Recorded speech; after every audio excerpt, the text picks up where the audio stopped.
Olá, tudo bem com você? Nós estamos meditando, lendo a Bíblia em ordem cronológica, estudando os livros e agora estamos na carta aos Hebreus, no capítulo 2. Se você gosta, dá o seu gosto, partilhe o vídeo e vamos entregar essa meditação nas mãos de Deus e pedir que Ele nos abençoe, abrindo o nosso entendimento. Senhor, o Senhor disse na Tua palavra que revela a Tua palavra aos pequeninos, que eu tenha essa condição de ter o entendimento da Tua palavra como essa pessoa que acompanha. Abençoe-nos, abrindo e dando a Tua direção. Obrigado por essa oportunidade. E obrigado pela vida dessa pessoa que está aqui também, acompanhando conosco essa meditação. Amém. Hebreus 2, versículo 1. Portanto, convém-nos atentar com mais diligência para as coisas que já temos ouvido, para que em tempo algum nos desviemos delas. O comentário diz, em tempo algum nos desviemos. Em todas as escrituras, a exortação à fé e à fidelidade. No entanto, a recomendação para não nos desviarmos, feita na nova aliança, tem muito mais vigor, pois está firmada na primazia e na excelência do Senhor Jesus, que é superior a todos os profetas do passado. Pelas inúmeras advertências contidas nas escrituras sobre o perigo da apostasia, percebemos o quanto é possível se desviar dos ensinamentos da palavra de Deus. Essa queda espiritual não acontece de forma abrupta, mas de maneira lenta e sutil, por meio de pensamentos, amizades, entretenimento e tantos outros atrativos que funcionam como um vento empurrando o homem para longe do Senhor. Muitos, quando percebem, já estão fracos na fé e cegos espiritualmente, sem discernimento algum do risco que essa deserção causa a salvação. Então, olha que interessante, né? Convém-nos atentar. Então, eu tenho que estar vigilante, com mais diligência, quer dizer, com mais atenção para as coisas que já temos ouvido, quer dizer, tudo que a palavra de Deus diz. Não adianta eu saber toda a palavra se eu não obedecê-la, né? Para que em tempo algum nos desviemos dela. Então, quantas pessoas, porque começaram a focar mais no material financeiro, na conquista, nas bênçãos, e desviaram-se da fé por desprezar a salvação. O nosso maior propósito de vida tem que ser os céus, a salvação, porque tudo é temporal, tudo é temporário. Mas a salvação da nossa alma é eterna. Então, não despreze ela por nada, não troque ela por nada. O 2. Porque se a palavra falada pelos anjos permaneceu firme, e toda a transgressão e desobediência recebeu a justa retribuição, como escaparemos nós se não atentarmos para uma tão grande salvação, a qual, começando a ser anunciada pelo Senhor, foi-nos depois confirmada pelos que a ouviram. Comentário 2 e 3. Como escaparemos? No passado, aqueles que receberam privilégios menores que os nossos foram punidos ao desagradarem ao Todo-Poderoso. Por exemplo, eles receberam a lei concedida por Deus à humanidade por meio de profetas e de anjos. Se quem blasfemasse contra a lei era passível de castigo e de morte, imagine o que se pode esperar daqueles que negligenciam o evangelho proclamado pelo próprio Filho do Altíssimo. Desprezar o Senhor Jesus é rejeitar o único caminho, o único mediador e o único redentor que pode oferecer uma tão grande salvação. Essa salvação é grande como o seu autor, Deus. Seu conceito agrega a perfeita eficácia para perdoar os inúmeros e mais profanos pecados que uma pessoa pode cometer e ainda a tornar justa para entrar no céu. Além disso, proporcionar a posse da herança eterna junto ao Salvador. Portanto, a grande salvação impede que a alma do pecador seja atormentada nas chamas ardentes e intermináveis do lago de fogo. Ao tomar conhecimento disso, o ser humano pode se arrepender e receber o perdão dos seus numerosos pecados. Porém, se cometer a mais terrível iniquidade, que é negligenciar a redenção do Senhor Jesus, jamais escapará do tormento eterno. Então, quer dizer, em outras palavras, nenhum ser humano, por mais obras boas que ele possa fazer, ou por melhor que ele seja, ele não consegue se salvar sozinho. Ele depende do Senhor Jesus. Então, nenhum de nós, por mais perfeitos, exímios em cumprir toda a lei, não teríamos condições de salvar a nós mesmos. Então, todos nós dependemos de Jesus. 4. Testificando também Deus com eles por sinais e milagres e várias maravilhas e dons do Espírito Santo distribuídos por sua vontade. Comentário: testificando também Deus. Ao longo da história, o Altíssimo autenticou sua mensagem aos homens, operando feitos maravilhosos como as pragas no Egito e a provisão sobrenatural proporcionada aos hebreus durante os 40 anos no deserto. Do mesmo modo, ele testificou que as palavras do Senhor Jesus eram fiéis e verdadeiras, manifestando sinais completamente visíveis ao homem. Portanto, os sinais estiveram presentes no Antigo Testamento, por meio da aliança de Deus com Israel, e no Novo Testamento, com a encarnação do seu Filho ao mundo. Esses grandes feitos aconteceram de igual modo na igreja primitiva.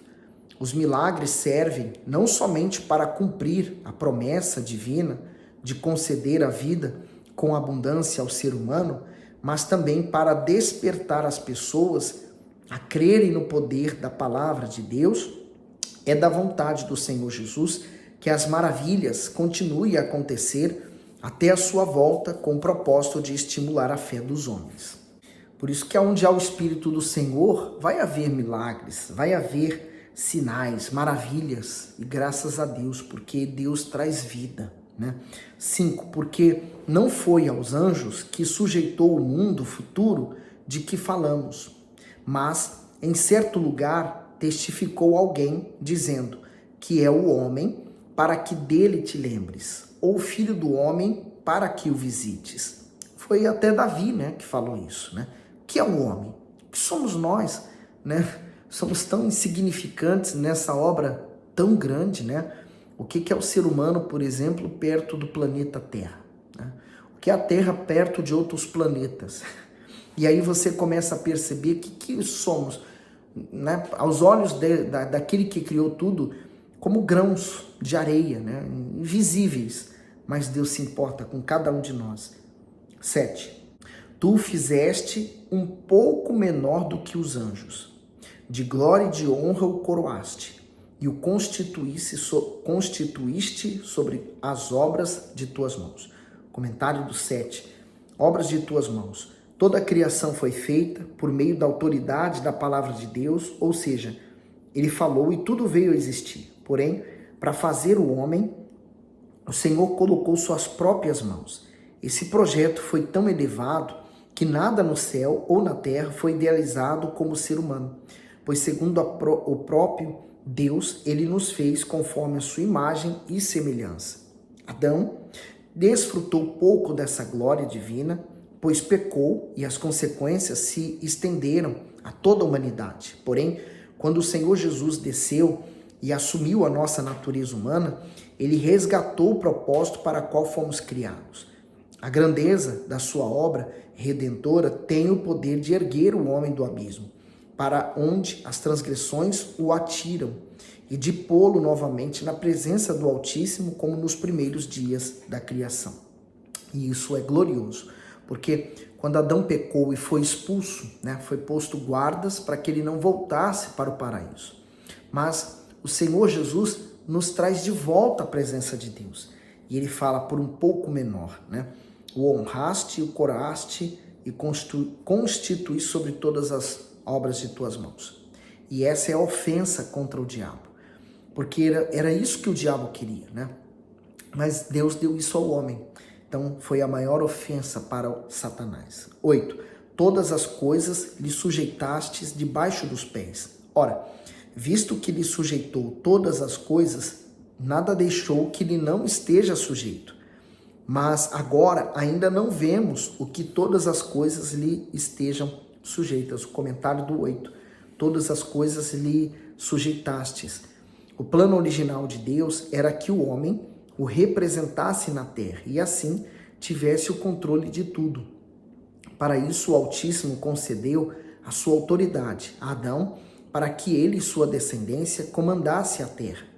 Se ele não tivesse desobedecido, seu domínio seria perpétuo, pois somente o pecado poderia destruir sua autoridade. Ao pecar, o primeiro homem propagou a toda a humanidade as consequências da desobediência, como a morte e a maldição no solo, que geraria dificuldade no plantio. Que imenso contraste entre o ser humano gerado pelas mãos do Criador e o estado em que se transformou. Por isso, somente a vida do Senhor Jesus podia trazer o perdão, a reconciliação com Deus, o domínio e o poder sobre todo o mal. Porém, isso só é possível para aqueles que se rendem ao senhorio do Salvador e da sua palavra. A autoridade que o Senhor Jesus resgatou. É por isso que nós temos, em o nome de Jesus, essa autoridade restituída. 9. Vemos, porém, coroado de glória e de honra, aquele Jesus que fora feito um pouco menor do que os anjos, por causa da paixão da morte, para que pela graça de Deus provasse a morte por todos. Comentário: menor do que os anjos, mesmo sendo Deus Filho, o Senhor Jesus deixou os céus para fazer-se homem, isto é, ele assumiu o nosso corpo frágil e mortal, por isso é retratado como um pouco menor do que os anjos. Ele desceu à terra com a missão de trazer os filhos de novo à glória junto ao seu Pai. A separação de Deus e a morte exemplificam a calamidade que o pecado produziu na raça humana. Assim, o Senhor Jesus teve que provar dessa amarga consequência para libertar o homem. Na terra, o Filho foi coroado de sofrimento e vergonhosa humilhação, sendo feito maldição. Mas esse sacrifício trouxe a ele a maior das recompensas, o poder de salvar vidas. Isso significa que a coroa de glória e de honra que repousa sobre a cabeça do Salvador não é um simples ornamento, mas o digno e respeitável mérito de conduzir ao céu todos aqueles que creem verdadeiramente nele. Muitos podem pensar, como assim? Jesus foi feito por um pouco menor do que os anjos? Sim, ele desceu à terra e se fez homem.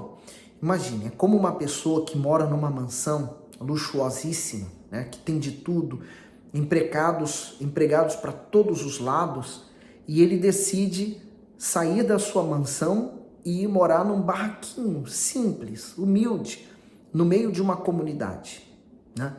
Há uma diferença, uma discrepância muito grande. Então, é o que o Senhor Jesus fez. Ele saiu da sua glória e ele se fez homem, né? Limitado como nós somos limitados. 10. Porque convinha que aquele para quem são todas as coisas e mediante quem tudo existe, trazendo muitos filhos à glória, consagrasse pelas aflições o príncipe da salvação deles.